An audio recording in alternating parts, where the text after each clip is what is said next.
countries like Nicaragua. I don't think you maybe know this. If these countries have to end their reciprocal tariffs, it may allow them to come out of the third world. If some of these countries can, for the first time, have actual access to affordable American goods. I'm not talking about an iPad and Grok. I'm talking about basic appliances, things that we take for granted that they can't access because their government is protectionist. So that's an underlying theme here that I'm not hearing a lot of people talk about. But of course, we do have here to discuss this because he's, I guess, let's just say expert on on cable news. They say expert even if they're not on international policy and relations. It's Lane the Brain. All right, Lane I'll take it. And in short sleeves with the overhead lights. Look at that. That's a Mr. Universe. I'm redheaded. They wouldn't let me in. That's true. Oh. I know you don't really tan, but have you ever tried the fake tan, like the body? Like, what if you put that on you? When I did the jacked up commercial. Oh, that's Santa Claus. Okay, yeah, it wasn't bad, but no, you looked good. You looked really good. Hey, Josh. Enough about your van, Josh. Yeah. Lane's already said no. So before being here. Before we get to everything else here, for those of you who maybe missed it, yesterday President Trump announced the new tariffs from the White House Rose Garden and presented a chart. And this has been the source of controversy. We'll actually clarify that first as far as what the math is and how these tariffs have been calculated, because you've no doubt heard the reaction. But here's his announcement. My fellow Americans, this is Liberation Day. China, first row. China, 67%. That's tariffs charged to the USA, including currency manipulation and trade barriers. So 67%, I think you can, for the most part, see it. Those with good eyes, with bad eyes.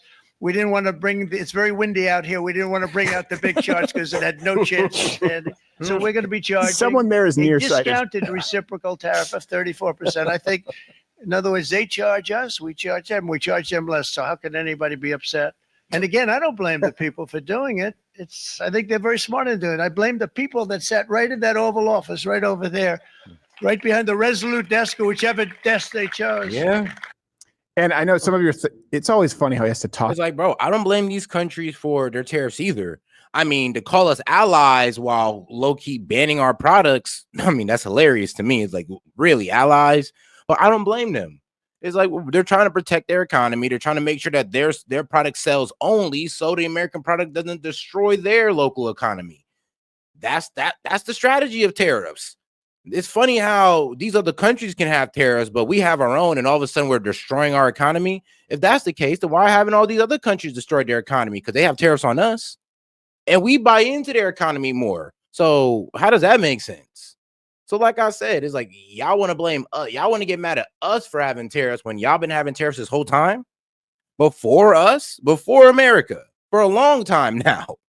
Something. And for those of you who have bad eyes, you think initially that's like China over there, like me tariff you long time. Seems like it might be petty. It's even worse when you know that he went a step further. Your bad eyes, your lies, your fake news, bad eyes. You have bad eyes. He sent that. He sent that to a journalist. He did, yes. Left it on in the moment, they were like, "Hey, what the airdrop? What? Like, Why? Emoji, yeah. I hope he's not talking about me." Who could it be? I left my contacts at the hotel. You can't afford LASIK. I have astigmatism. You know that. And we're going to get to, because one thing is there's been a lot of misinformation about there, and this is one of those areas where. This is why you can line up 100 economists and you'll have 50 say that this is awful, it's the end of the world, and 50 say, well, hold on a second, there's actually something here that you're not taking into consideration. So some of what I'm going to present here, both of us, is our opinion and speculation. Here's what is not speculation. The media has taken a side, absolutely, and told you that this is the rapture. President Trump announcing a massive worldwide series of tariffs.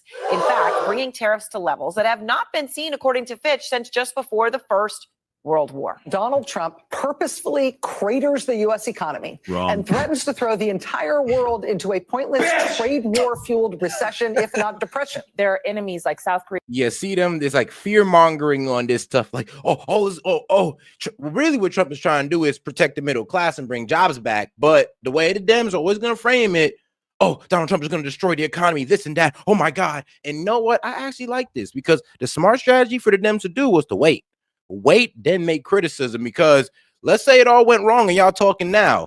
This would be perfect for y'all. Great. But now that y'all are talking and saying all this stuff, if everything works out, y'all are going to look stupid as hell.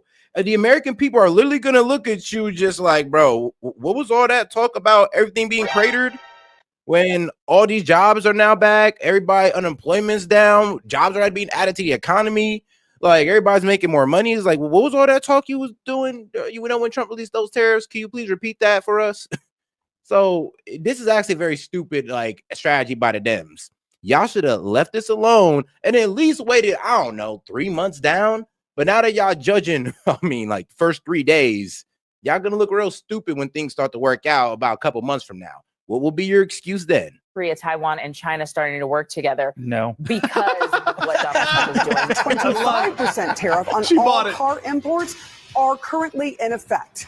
A move expected to spike prices on millions of vehicles. Donald Trump makes good on his plan to derail the American economy. So it's dumb to have this across the board tariff where we're raising taxes on the American people and companies. It's going to hurt Pennsylvania.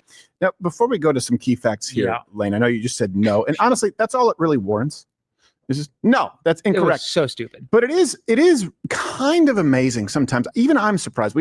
We usually use leftist sources because we want you to know what they're saying. That's why we provide all the references, link in the description today as every day. There is no rational argument that they make. Rachel Maddow, he purposefully is tanking the economy. Let me ask you this. Even if you hate him, why would he do that? Bro. You say he's a bloviating egotist. Sure. Then he cares about his legacy. Yeah. Stalin didn't want to. All he cared about was money. I mean, why would he throw down the economy? If it was just all about money, if it was all about earning a profit and just helping out the rich, Trump would have kept things as they are. That's what y'all don't understand. You guys were for the system that and helped the same rich that you guys criticize every day, that you guys hate on every day. You guys were for the system that benefited them. Shut up. To tank his economy. He was an idiot. Communism fails. But he wanted to be exalted. He wanted a bunch of statues. Hitler didn't try and tank his economy. No one would have a vested interest in tanking their economy, guaranteeing that their legacy is tarnished forever and their party has not a chance at midterms. There's no rational argument to be presented for that statement. Only blind hatred. Yes. Well, she was the journalist that couldn't see very well. Well, hold on. Unless you want to say that Trump is secretly working for the Democrats or something, then, I mean, unless you want to go from that wild theory. That is, well, he did talk about. So I want to go to his point. So the lady on CNN. Yeah, that's what I do want to make that point real quick, because you mentioned we use leftist sources to kind of bolster our own arguments, which you should. The source she's citing for China, South Korea, and Japan getting along is Chinese Central Television, which is the Chinese state media. And immediately the trade minister from Japan came out and said, yeah, no, that didn't happen. Yeah. By the way, didn't she say Taiwan? She very well could have. She did say Taiwan. She did say, of course, Chinese TV was like, and Taiwan also very happy. And Japanese would be like, "It's a lie. It's not true. Shut up, you fankoi. Chinese are liars. Hey, all the Japanese joke. How can you tell when the Chinaman is lying? His mouth is moving." You look like the racist caricature off the ramen restaurant. If they can find it, it's too funny. Yes, very good.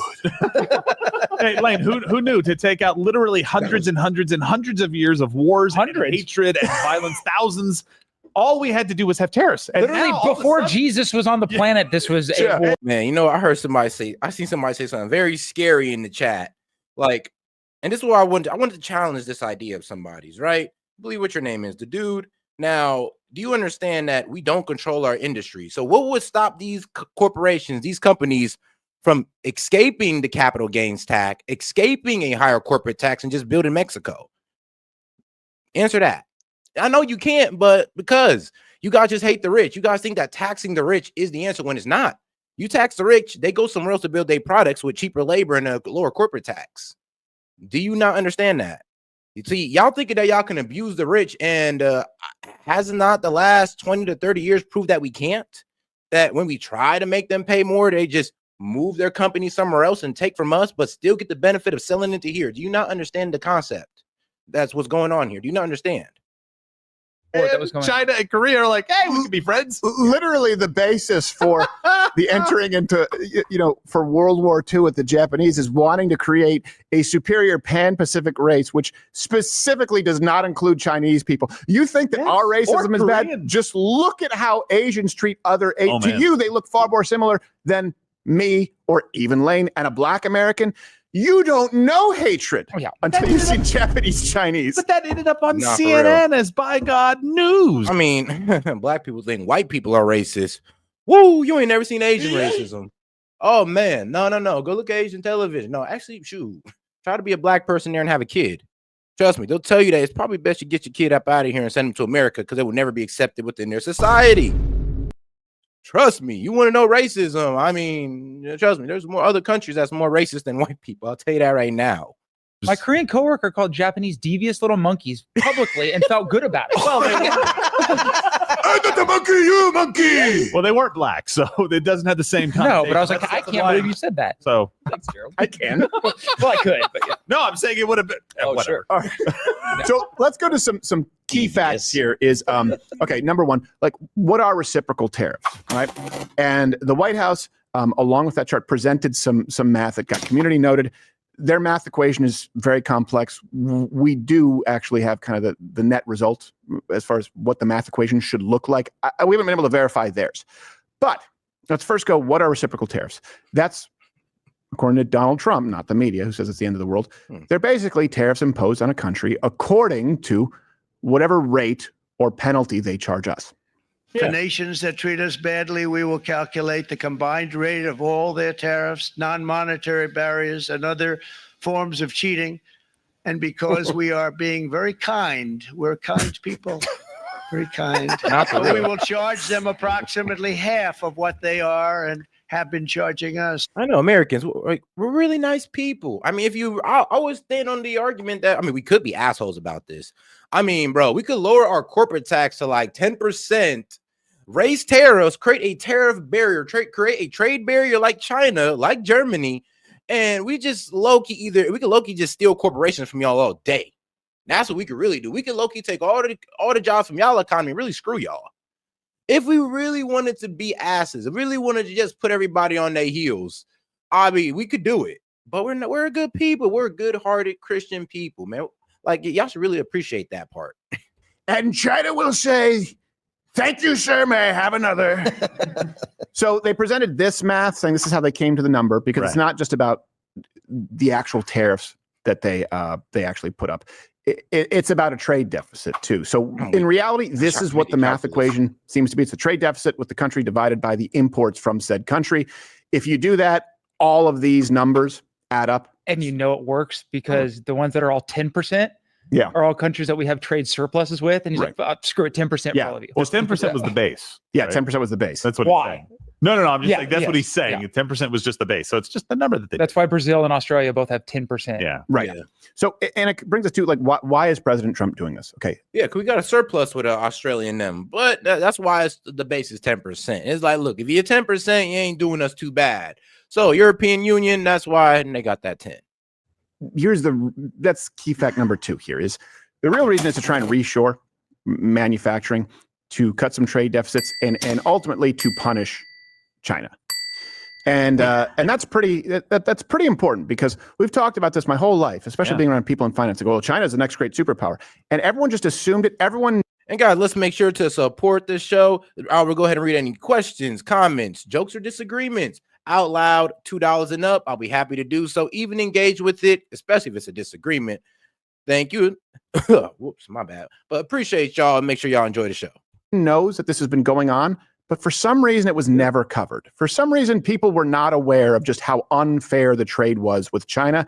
And if nothing else, Donald Trump is drawing attention to it. This almost seems like everything is designed to revolve around its catering straight to China. Yeah, and I think, Lane, to some of the points that you've made about this, he's definitely taking aim at imbalances in trade, right? But he's also looking at people who are doing things with tariffs against us that he's trying to just correct in general because they're hurting us. But it's bigger than that. Well, yeah. Then to Stephen's point, there are other things that are not just tariffs, like, greenhouse gas emission regulations or environmental regulations that make our products impossible to sell places. But with the 2 points, like to reshore manufacturing, nearshore to a place like Mexico, and punish China, they're one and the same, because China has taken our manufacturing base by manufacturing things very cheaply, subsidizing them, and then flooding other markets with them, even when they're taking losses, just so they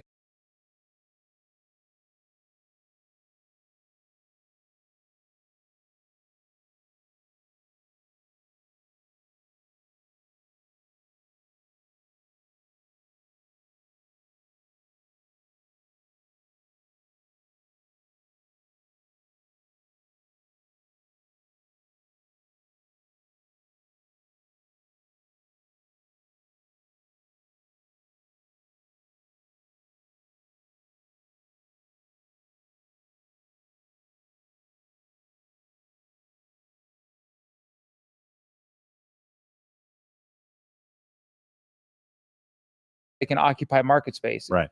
It's called overcapacity, and it's what their entire economy is based off of. Yes. And that is why.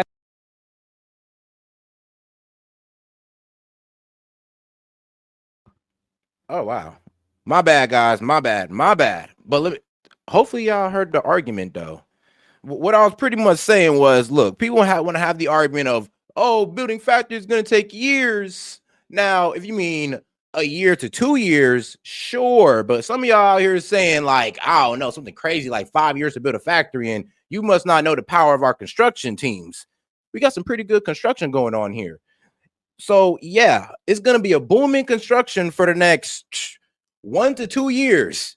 Yes, and most of the factories are going to be up within 1 year. And then there's going to be a boom in jobs right after. Like, do you understand what I am telling you? That means construction. All these jobs that are coming back is going to build new factories. There's going to be a boom in construction jobs, true, nationwide. And then right after, there's going to be a boom in jobs. Shout out. And shout out to my man Strict 99. He says, enjoyed the show, baby is up. Gotta run, give him hell. Hey, man, shout out to being a dad, man. Shout out to Dad Duties, and shout out to Strict 99. And shout out to my man T Binky. All right, let's go. He's like, whoever gifted me a membership last night, thank you. Hey, that was Strict 99 actually. So shout out to my man T Binky and Strict 99. Both members, man. Appreciate the support, guys. There's no longer a middle class in Ohio or a place like Gary, Indiana, because of this problem. Thank you. Somebody finally said it. Thank you, bro. I've been preaching this from the heights, from the hilltop. Like, bro, and now, yes, S.E.T Media is based out of Columbus, Ohio. Shout out to my Ohioans, and shout out to my people in Columbus. But yes, we are based out of Columbus, Ohio, and I grew up here. I've seen this stuff happen in front of my face. And when people try to sit here and say, what are you talking about? I'm like, bro, I've literally seen factories come and go within a year just off how the tax rates change, just off how the administration changed. And it's absolutely wild. I mean, bro, we used to have a lot of factories here when I was younger. Then they all disappeared. Now I'm getting in here into my late 20s and they're all coming back. And it's, well, mainly because of Trump. I mean, it was coming back in 2016 because of Trump, and then a few of them went away. I remember when Trump first came into office in 2016, Amazon was building factories all over this place. Then all of a sudden, Biden comes in, they stop building factories, they start cutting their workforce. Trump comes back in, man, guess what Amazon doing back again? They back hiring the same people they fired during the Biden administration. It's like, I've seen this for myself. It's crazy. But it does show that, how much our trade policies matter. Right. Well, just like we've said that as far as national defense for the Western world, the American taxpayer, you subsidize it, right? It's you, the American worker, subsidize it. Same can be said for putting people out of work in the United States. That's the Chinese government subsidizing for decades. Yeah, it's not capitalism versus capitalism. No, it is a designed market specifically. It's not even designed to turn a profit. It's designed to destroy American economic stability. I don't like to use the term elites, but this was the elites in America that were fine with this happening because they were going to reap the short-term benefits of it. It's the McKinsey method. It's the people. Who told you that? Who in God's name told you that? No, my friend. Like I said, it's a year to 2 years, 1 to 2 years. You know what? I'll say 3 years max. 3 years max to build a factory. Trust me, dude. I'm seeing it. People are building whole data factories. Data center and factories within a year. Some of them popped off by like 11 months. I'm seeing it. They don't care about growing a middle class. They care about padding their pocketbooks. And that's why the Clintons and the Bushes and the World Trade Organizations push to get China involved in this world system. Right. And one thing I want to address too is, the math. The reason that that's necessary, you have some people going, well, why don't they just show the actual tariffs? Okay. It's very difficult.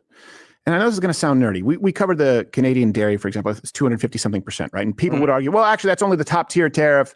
And so, and we don't export enough dairy. Well, yeah, because of that top tier tariff. So if you're going to look at the average tariff, you're going to look at the average penalties, for example, in a place like Canada, the average would be taken down because you go, well, hold on a second, we're only in that first tier because there's only about a 3% tariff or tax on dairy. It's like, well, yeah, but there are more dairy farms. There's more dairy production in Wisconsin than all of Canada. If not for that tariff, we'd be exporting a whole lot. So what really is 250 something % looks like zero, and that throws off the average. So you can't just list a tariff. It's a little more difficult. And I do think that actually looking at that trade imbalance is an important metric. And I think that Donald Trump knows that. If nothing else, this is kind of his strong suit. He understands this pretty well. He's the only president. He is the only president, at least in the last 2 centuries, who has direct experience with this in dealing with manufacturing, in dealing with supply chains because of his businesses. The other ones before him, they wouldn't. They didn't have that experience in the private sector, and certainly not to this degree.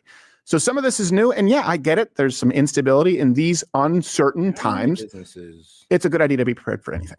This is so nice. You do got to understand, man. Well, the Trump Organization is an American conglomerate, privately owned by Donald Trump. It serves as the holding company for most of Trump's businesses, ventures, and investments, with around 250 of its affiliates and subsidiaries using the Trump name.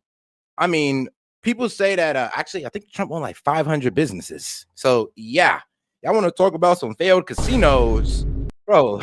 I mean, let's talk about the 250 affiliates that have his name. Those are businesses. Let's talk about the ones that don't have his name that he's just highly invested in.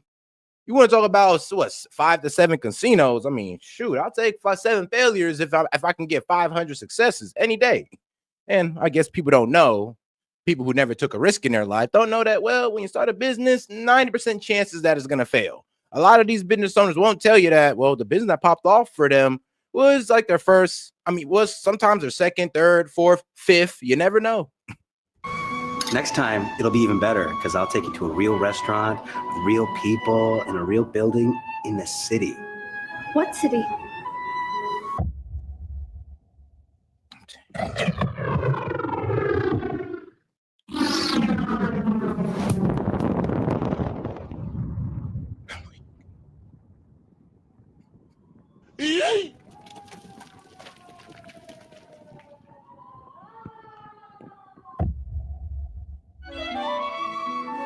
Don't worry, I got 3 months of this My Patriot supply. My hero. You know what?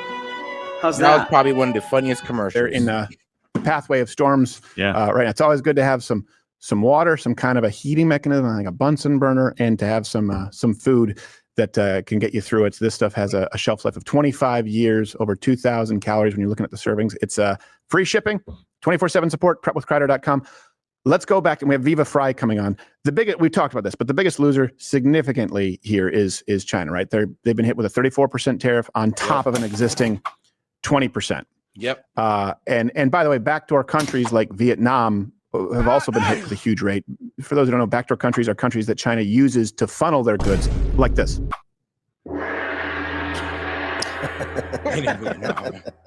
And you were telling me this, President Trump also canceled the de minimis protections for places like Temu and Shein. That's where if it was below a certain amount, it was exempt. Yeah, it allowed the cheap manufacturers like Temu and Shein to export their goods under $800 without any duties. Right. And so basically by getting rid of that protection, it will effectively ruin those companies' ability to export to the U.S. You mean great? Yep. And like Temu, bro, they was making great money off really taking advantage of our trade system or our trade policies, especially China's trade policies. Temu, hey man, you might see some raising prices on Temu because no more. You mean the ones that sell flammable children's onesies? Those are the ones I'm talking about. Yeah. Don't buy from Temu. Yeah. Do not. Yeah, don't.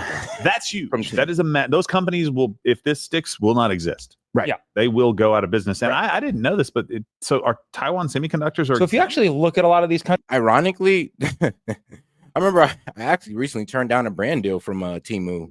Yes, Temu wanted to pay me $2,500 to convince you guys to buy BS products. No, thank you, Temu. No, thank you. Countries, there's a whole list of products that are exempt from these tariffs that he didn't really talk about because it doesn't drive home his point. Right. But semiconductors being one of them. So almost like good. Yeah, 60% of Taiwan's export. But if y'all do fix y'all products, and you start being more American friendly, and you're not one of the reasons why American jobs are suffering, I'll be happy to work with y'all. I'll be happy to. But until then, I'm good. Forced to the United States or in the semiconductor industry, so they're a little bit more protected than you'd initially think. Is there something similar like that with Japan? No, Japan, because most of theirs is automobiles. Okay. Korea is getting similar cuts too because they have a lot of semiconductor exports to the United States. Okay. So that's good to know. And the biggest winner you're talking about here is Mexico. Yes. This is something you're pretty passionate about because all of the USMCA, the compliant goods, they're exempt. So the same is true, by the way, for some of the auto tariffs that were announced last week. Only the goods originating in other countries like China will be affected, which by sheer coincidence timed perfectly with the unveiling of China's newest gift to Mexico, the province of Guangdong.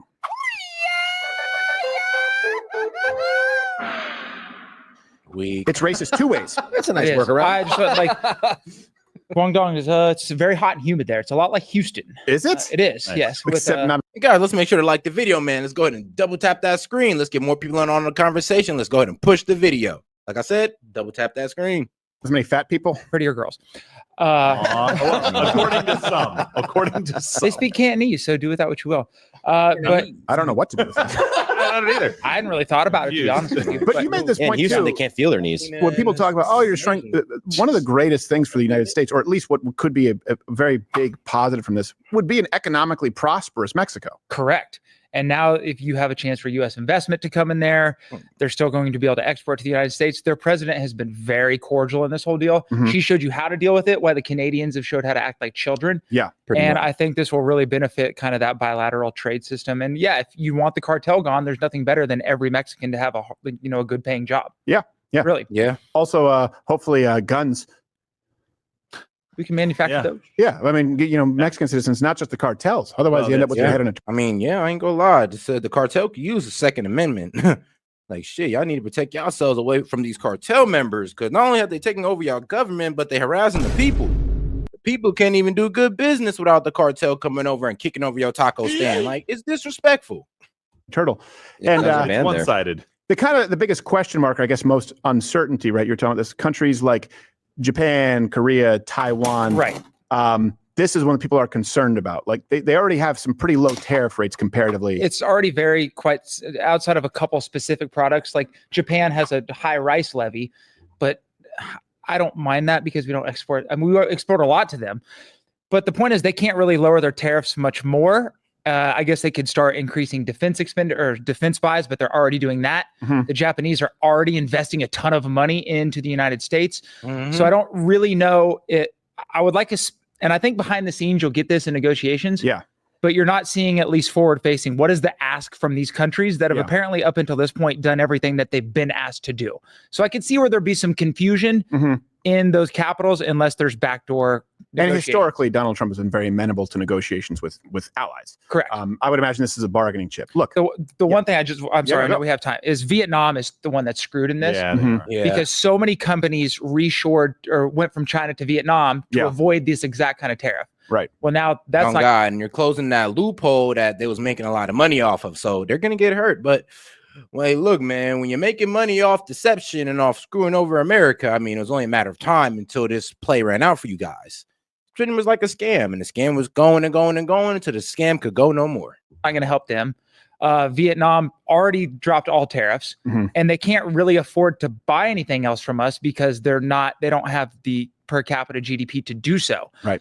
So I don't know what they can do. Maybe give us a naval base or something, but I feel very bad for the Vietnamese right now. And especially that's the one country I'm looking at the most kind of hyper focused because we really need that Vietnamese help if we're going to, work vis-a-vis China in that region. So I wouldn't want to be in Hanoi today. Hey, Vietnam, we won the long game. Yeah, exactly. I don't think that's we forgot. How's the tiny shoe feel on the other foot? pull a Korea, let's invest in the country, build it up, make it a first world country, then they can start buying our stuff. There you go. Well, what's fascinating too, when we're talking about this, like the communism in China, is they don't have the ability, right? Their citizens don't have the ability to purchase a whole lot of U.S. goods. No. And here's what's funny, like communism, if people, it's not a bunch of hipsters and coffee houses. The idea is, okay, you're talking about the proletariat. They're going to seize means of control and production, right? And then they're going to be the ones to benefit from this instead of the business owners.